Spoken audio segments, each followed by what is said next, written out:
Hi hello friends, welcome back to mister and missus Lakshmi Arun vlogs. ಹೇಗಿದ್ದೀರಿ ಎಲ್ಲರೂ? ನಾವು ಚೆನ್ನಾಗಿದ್ದೀವಿ, ನೀವು ಕೂಡ ತುಂಬಾ ಚೆನ್ನಾಗಿದ್ದೀರಾ ಅಂತ ಭಾವಿಸ್ತೀನಿ. ಮನೇಲಿ ಯಾರಿಗಾದ್ರೂ ಹುಷಾರಿಲ್ಲ ಅಂತ ಹೇಳಿದ್ರೆ ತುಂಬಾ ಬೇಜಾರಾಗುತ್ತೆ. ಮೊನ್ನೆ ನಮ್ಮ ಮನೆಯವರು ನೆಂತ್ಕೊಂಡು ಬಂದ್ರಲ್ವ ಮಳೆಯಲ್ಲಿ ತುಂಬಾ, ಅದಕ್ಕೆ ಜ್ವರ ಬಂದುಬಿಟ್ಟಿತ್ತು ಅವ್ರಿಗೆ. 2 ದಿವಸ ಆದಮೇಲೆ ಬಂದಿದೆ ಜ್ವರ. ಫುಲ್ಲು ನೆಂತ್ಕೊಂಡು ಬಂದುಬಿಟ್ಟಿದ್ರು. ಜ್ವರಕ್ಕೆ ನೈಟೆಲ್ಲ ನಿದ್ದೆನೇ ಮಾಡಲಿಲ್ಲ ಅವ್ರು ನಿದ್ದೆ ಮಾಡಲಿಲ್ಲ ಅಂತೇಳ್ಬಿಟ್ಟು ಪಾಪುನೂ ಸೌಂಡ್ಗೆ ಎದ್ದಿದ್ದ. ಕೋಲ್ಡ್ ಬೇರೆ ಆಗಿಬಿಟ್ಟಿತ್ತು ಅವ್ರಿಗೆ, ನೋಸ್ ಬ್ಲಾಕ್ ಆಗಿತ್ತು ಅಂತ ಒಂದು ಸೈಡಲ್ಲೇ ಕೈ ಇಟ್ಕೊಂಡು ನಿದ್ದೆ ಮಾಡ್ತಾಯಿದ್ರು. ಎದ್ದು ಅವರು ನೋಸ್ ಬ್ಲಾಕ್ ಆಗಿದೆ ಅಂತ ಬ್ಲೋ ಮಾಡ್ತಿದ್ರೆ ಪಾಪು ಡಿಸ್ಟರ್ಬ್ ಆಗಿ ಎದ್ಬಿಡ್ತಿದ್ದ. ಅವನು ಸರಿಗೆ ನಿದ್ದೆನೇ ಮಾಡಲಿಲ್ಲ. ನೈಟೆಲ್ಲ ಅವನ್ನ ಸಂಭಾಳಿಸೋದಕ್ಕೆ ತುಂಬಾ ಕಷ್ಟ ಆಗೋಯ್ತು. ಈ ಕಡೆ ನಮ್ಮ ಮನೆಯವ್ರಿಗೆ ಹುಷಾರಿಲ್ಲ, ಈ ಕಡೆ ನೋಡಿದ್ರೆ ಪಾಪು ಬೇರೆ ನಿದ್ದೆ ಮಾಡ್ತಾಯಿಲ್ಲ. ಆಮೇಲೆ ಸೌಂಡ್ಗೆ ನಿದ್ದೆ ಮಾಡ್ತಾಯಿಲ್ಲ ಅಂತೇಳ್ಬಿಟ್ಟು ಫ್ಯಾನ್ ಆನ್ ಮಾಡಿ ಅದ್ರ ಮೇಲೆ ಬಟ್ಟೆ ಹಾಕಿದ್ದೆ. ಆಗ ಗಾಳಿ ಸ್ವಲ್ಪ ಜೋರಾಗಿ ಬೀಸೋದು ಸೌಂಡ್ ಬರುತ್ತಲ್ವ, ಆಗ ಇಲ್ಲಿ ನಮ್ಮ ಮನೆಯವ್ರು ಮಾಡೋ ಸೌಂಡು ಪಾಪು ಕೇಳಿಸಲ್ಲ ಅಂತ ಹೇಳಿಬಿಟ್ಟು ಈ ರೀತಿ ಮಾಡಿದೆ. ಆಮೇಲೆ ಸ್ವಲ್ಪ ಹೊತ್ತು ನಿದ್ದೆ ಮಾಡ್ದೆ. ಬೆಳಗ್ಗೆ ಆಗೋಷ್ಟೊತ್ತಿಗೆ ಹುಷಾರಾದರೆ ಸಾಕಪ್ಪ ಅನ್ನಿಸ್ಬಿಡ್ತು. ಇಬ್ಬರೂ ನೋಡ್ತಾಯಿದ್ರೆ ತಲೆನೇ ನೋವು ಬಂದುಬಿಡ್ತು ನನಗೆ. ನನಗೂ ಸರಿಯಾಗಿ ನೈಟು ನಿದ್ದೆ ಆಗಿರಲಿಲ್ಲ. ಅದು ಬೇರೆ ಈಗ ಸೊಳ್ಳೆ ಕಚ್ಚಿದ್ರೇನು ಡೆಂಗ್ಯೂ ಬರುತ್ತೆ ಅಲ್ವಾ, ಅದಕ್ಕೆ ಏನಂತಾನೆ ಗೊತ್ತಿಲ್ಲ. ಮಳೇಲಿ ನೆಂದಿದ್ದಕ್ಕೆ ಬಂತೋ ಇಲ್ಲ ಸೊಳ್ಳೆ ಕಚ್ಚಿದ್ದಕ್ಕೆ ಬಂತೋ ಅಂತ. ಬೈಗೆ ಪಪಾಯ ಬಂದಿತ್ತು ಮನೆ ಹತ್ರ, ತೊಗೊಂಡು ಬಂದು ಕಟ್ ಮಾಡಿ ಕೊಟ್ಟೆ ಅವ್ರಿಗೆ. ಜ್ವರ ಇರೋವಾಗ ಏನಂತನೂ ಗೊತ್ತಾಗೋದಿಲ್ಲ ನಮಗೆ. ಏನಾದರೂ ಒಂಚೂರು ಹುಷಾರಿಲ್ಲ ಆಯಿತು ಮನೇಲಿರೋರ್ಗೆ ಯಾರಿಗಾದ್ರು ಅಂತ ಹೇಳಿದ್ರೆ ಏನಾಗಿರ್ಬೋದು ಅಂತ ಟೆನ್ಷನ್ ಆಗುತ್ತೆ. ನಮ್ಮ ಮನೆಯವರು ಅಂತೂ ಸಣ್ಣ ಪುಟ್ಟದೇನಾದರೂ ಹುಷಾರಿಲ್ಲ ಅಂತ ಹೇಳಿದ್ರೆ ಹಾಸ್ಪಿಟ್ಲಿಗೆ ಹೋಗೋಣ ಬನ್ನಿ ಅಂದರೆ ಬರೋದಿಲ್ಲ. ಬರೀ ಮಾತ್ರೆ ಹಾಕ್ಕೊಂಡು ಮಲ್ಕೊಂಡು ಬಿಡ್ತಾರೆ. 2 ದಿವಸಕ್ಕೆಲ್ಲ ಹುಷಾರಾಗ್ಬಿಡುತ್ತೆ ಬಿಡೆ, ಮನೆಯಲ್ಲೇ ಇರೋಣ ಅಂತ ಹೇಳ್ತಾರೆ. ಸೊ ಫ್ರೆಶ್ ಆಗಿರೋ ಪಪ್ಪಾಯನ ಕಟ್ ಮಾಡಿ ನಮ್ಮ ಮನೆಯವ್ರು ಕೊಟ್ಟೆ ಬೆಳಗ್ಗೆನೇ ಬರೀ ಹೋಟೆಲ್ ತಿನ್ನೋದಕ್ಕೆ. ಇವತ್ತು ಡೇ ಸ್ವಲ್ಪ ಸ್ಲೋ ಆಗಿ ಹೋಯಿತು, ಅಂದರೆ ಲೇಸಿಯಾಗಿತ್ತು. ಮನೆ ಹತ್ರನೇ ತರಕಾರಿಯವ್ರು ಬಂದಿದ್ದರು. ಅದೇನೋ ತೋಟದಲ್ಲಿ ಬೆಳೆದಿರೋ ಅಂಥ ನಾಟಿ ಬೀನ್ಸು ಮತ್ತು ಅಲಸಂದ್ರೆ ಕಾಳು ಫ್ರೆಶ್ ಆಗಿದೆ ಅಂತ ಹೇಳ್ಕೊಂಡು ಬಂದಿದ್ದರು. ಚೆನ್ನಾಗಿತ್ತು ಅಂತ ಅಮ್ಮ ಹೋಗಿ ತೊಗೊಂಬಂದಿದ್ರು. ಅದಕ್ಕೆ ಟೈಮ್ ಪಾಸ್ಗಂತ ಬೆಳಗ್ಗೆನೇ ಎಲ್ಲ ಕೆಲಸ ಆಗೋಗಿತ್ತು. ಸರಿ ಅಂತ ಬಿಡಿಸ್ಕೊಂಡು ಕೂತ್ಕೊಂಡಿದ್ವಿ. ಕಾಳು ತುಂಬಾ ಚೆನ್ನಾಗಿತ್ತು. ಅಲಸಂದ್ರೆ ಕಾಳು ಸಾರಂದರೆ ನನಗೆ ತುಂಬಾ ಇಷ್ಟ. ಫ್ರೆಶ್ ಆಗಿದ್ದರೆ ಅದು ಅಂತೂ ತುಂಬ ಟೇಸ್ಟಿಯಾಗಿರುತ್ತೆ ಸಾರು. ಕಾಳು ಕೂಡ ತುಂಬ ಚೆನ್ನಾಗಿ ಒದಗಿತ್ತು. ನಾವು ಯಾವಾಗ ಕಾಳು ಬಿಡಿಸೋದಕ್ಕೆ ಕೂತ್ಕೊಂಡ್ರು ಅಷ್ಟೇ, ಇಲ್ಲ ನಮ್ಮ ಮಮ್ಮಿ ಸೊಪ್ಪು ಬಿಡಿಸೋದಕ್ಕೆ ಕೂತ್ಕೊಂಡ್ರು ಅಷ್ಟೇನೆ, ನಮ್ಮ ಚಿಂಟು ಅಂತೂ ಆ ಸಿಪ್ಪೆನ ತಿನ್ನೋದಕ್ಕಂತ ಬಂದುಬಿಡ್ತಾನೆ. ನಮ್ಮಮ್ಮ ಹೇಳ್ತಾ ಇರ್ತಾರೆ, ನಾವು ಹಸುನ ಸಾಕಿದ್ದೀವ ಇಲ್ಲ ನಾಯಿನ ಸಾಕಿದ್ದೀವ ಅಂತ ಒಂದು ಗೊತ್ತಾಗಲ್ಲ. ಏನು ತರಕಾರಿ ಆದರೂ ಸರಿ, ಏನು ಸೊಪ್ಪಾದರೂ ಸರಿನೇನೆ ಬಿಡಿಸ್ತಾ ಇದ್ದರೆ ಬಂದುಬಿಡ್ತಾನೆ. ಕೂತ್ಕೊಂಡು ಟೈಮ್ ಪಾಸ್ ಅವನಿಗೆ. ಅದರಲ್ಲೇ ಒದ್ಲಾಡಿ ಫುಲ್ಲು ಮೈಯೆಲ್ಲ ಆಗೋ ರೇಂಜಿಗೆ ತಿಂತಾ ಇರ್ತಾನೆ. ಸೊಪ್ಪಂತೂ ಬಿಡಿಸೋವಾಗ ಮೈಯೆಲ್ಲ ಹಸ್ರಾಗ್ಬಿಡುತ್ತೆ ಅವ್ನಿಗೆ. ಹಂಗೇನೆ ಅವ್ನು ಮಾಡೋದನ್ನು ನೋಡಿದ್ರೆ ನಾಟಿಯಾಗಿರ್ತಾನೆ, ಚೆನ್ನಾಗಿರುತ್ತೆ. ನೋಡಿ ಎಷ್ಟು ಮುದ್ದಾಗಿ ಅದನ್ನು ತಿನ್ಕೊಂಡು ಮಲ್ಕೊಂಡಿದ್ದಾನೆ.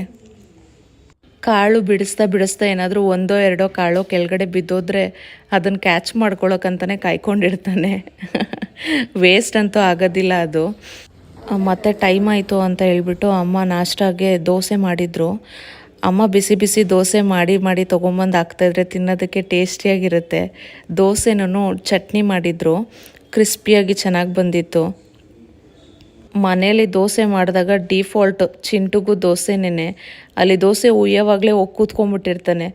ಈಸ್ಕೊಂಡು ಬಂದು ತಿನ್ನೋದು. ಅವನು ಆ್ಯಕ್ಚುಲಿ ಬೀನ್ ಬ್ಯಾಗ್ ಮೇಲೆ ಹಾಕ್ಕೊಂಡು ತಿಂತಾನೆ. ಒಂದ್ಸತಿ ತುಂಬ ಆತರ ಇತ್ತು ಅಂದರೆ ಅಲ್ಲೇ ನೆಲದಲ್ಲೇ ಹಾಕ್ಕೊಂಡು ತಿನ್ಕೊಂಡ್ಬಿಡ್ತಾನೆ. ಒಂದು 5-6 ದೋಸೆ ಸುಟ್ಟು ಕೊಡ್ತಾನೆ ಇರಬೇಕು ಅವನಿಗೆ.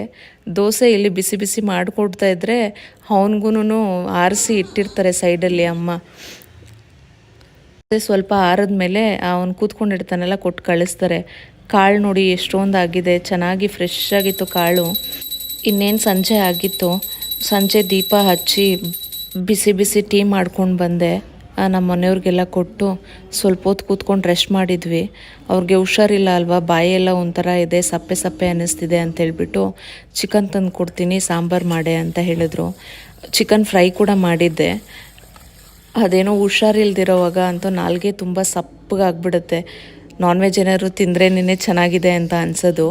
ಅದಕ್ಕೇ ಚಿಕನ್ ತೊಗೊಂಬಂದು ಕೊಟ್ರಲ್ವಾ, ಚಿಕನ್ ಕರಿ ಮಾಡಿದೆ. ಚಿಕನ್ ಕರಿಗೆ ಇಲ್ಲಿ ನಾನು ಮಸಾಲೆಗೆ ಮಿಕ್ಸಿ ಜಾರ್ಗೆ 1.5 ಕೈ ಹಿಡಿಯಷ್ಟು ತುರಿದಿರೋ ತೆಂಗಿನಕಾಯಿ ಮತ್ತು 3 ಟೊಮ್ಯಾಟೊ, ಧನಿಯಾ ಪುಡಿ 2 ಸ್ಪೂನು, ಅಚ್ಕಾರದ ಪುಡಿ 2 ಸ್ಪೂನು, ಮತ್ತು ಚಕ್ಕೆ, ಲವಂಗ, ಏಲಕ್ಕಿ, ಶುಂಠಿ ಮತ್ತು ಬೆಳ್ಳುಳ್ಳಿ ಮತ್ತು ಕೊತ್ತಂಬರಿ ಸೊಪ್ಪು ಇದನ್ನೆಲ್ಲ ಹಾಕ್ಕೊಂಡು ಗ್ರೈಂಡ್ ಮಾಡಿಕೊಂಡು ಇಟ್ಕೊಳ್ತಿದ್ದೀನಿ. ಈಗ ಪಾತ್ರೆನ ಬಿಸಿ ಆಗೋಕ್ಕಿಟ್ಟು ಅದಕ್ಕೆ ಸ್ವಲ್ಪ ಎಣ್ಣೆ ಹಾಕಿ ಕಲ್ಲುವ ಹಾಕ್ಕೊಳ್ತಿದ್ದೀನಿ. ಇದು ಚೂರು ಜಾಪತ್ರೆ ಹಾಕ್ಕೊಳ್ತಿದ್ದೀನಿ. ಇದು ಒಳ್ಳೆ ಘಮ ಕೊಡುತ್ತೆ. ಒಂದು ಅರ್ಧ ಸ್ಪೂನಷ್ಟು ಸೋಂಪು ಮತ್ತು 1 ಈರುಳ್ಳಿ ಚಿಕ್ಕದಾಗಿ ಹೆಚ್ಕೊಂಡಿರೋದನ್ನು ಹಾಕ್ಕೊಂಡು ಬಾಡಿಸ್ಕೊಳ್ತಿದ್ದೀನಿ. ಈರುಳ್ಳಿ ಚೆನ್ನಾಗಿ ಫ್ರೈ ಆಗಬೇಕು.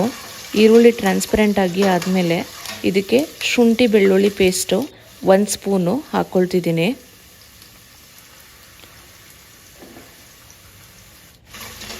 ಹಸಿ ವಾಸನೆ ಹೋಗೋವರೆಗೂ ಹುರ್ಕೊಂಡು ಈಗ ತೊಳೆದಿಟ್ಕೊಂಡಿರೋ ಅಂಥ ಚಿಕನ್ನ ಇದಕ್ಕೆ ಸೇರಿಸ್ಕೊಳ್ತಾ ಇದ್ದೀನಿ.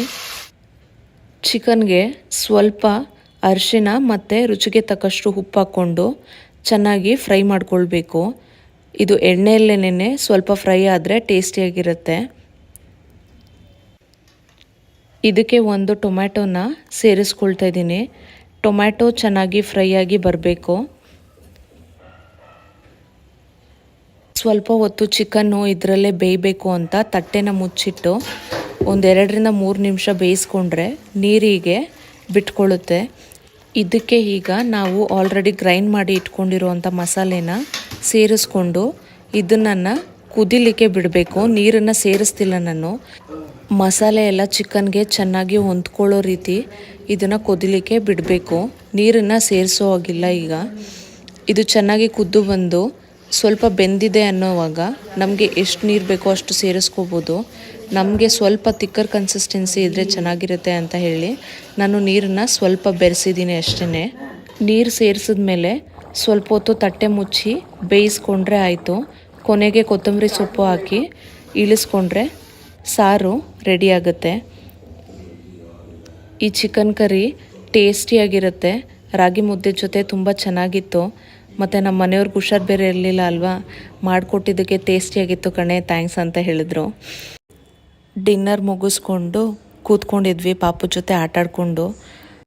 ಇದು ಇವತ್ತಿನ ವ್ಲಾಗ್ ಆಗಿತ್ತು ಫ್ರೆಂಡ್ಸ್. ಸೊ ಈ ವ್ಲಾಗ್ ನಿಮಗೆ ಇಷ್ಟ ಆಗಿದ್ರೆ ದಯವಿಟ್ಟು ಒಂದು ಲೈಕ್ ಮಾಡಿ, ಶೇರ್ ಮಾಡಿ ಮತ್ತು ಕಮೆಂಟ್ ಮಾಡಿ. ನಮ್ಮ ಚಾನಲ್ಗೆ ಸಬ್ಸ್ಕ್ರೈಬ್ ಮಾಡಿ. Thank you for watching. Will catch you in next vlog.